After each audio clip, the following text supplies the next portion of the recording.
A lesson on white fragility puts a 10th grade English teacher in hot water and divides a community. Our Ben Nandy's been following this story all night and joins us live from Somers with the latest. Ben. Good evening. We're here outside the high school where administrators shut down a lesson that was taken from a book called Me and White Supremacy. Superintendent Raymond Blanche says the Somers School District is investigating how the book Me and White Supremacy by Layla Saad ended up in a sophomore English class.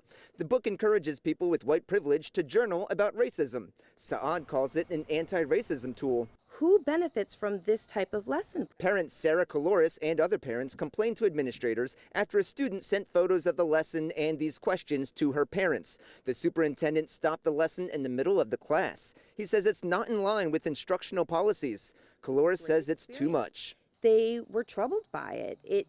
And there's one thing to, put out a very controversial assignment to really make people think. But this made people feel bad about themselves, and that's the difference. You have lost my trust, and if you lose my trust, you lose my support, and that goes for everybody on this board. A coalition of parents has long been hounding the district to keep certain books and lessons out of classrooms.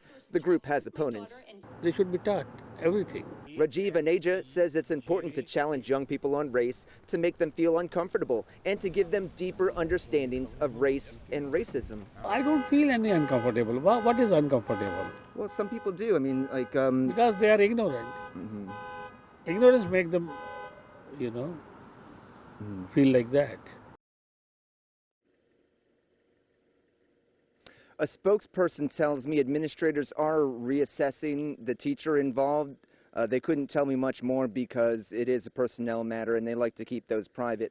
Meanwhile, this Cold War in this community over how to teach our kids about race and racism rages on.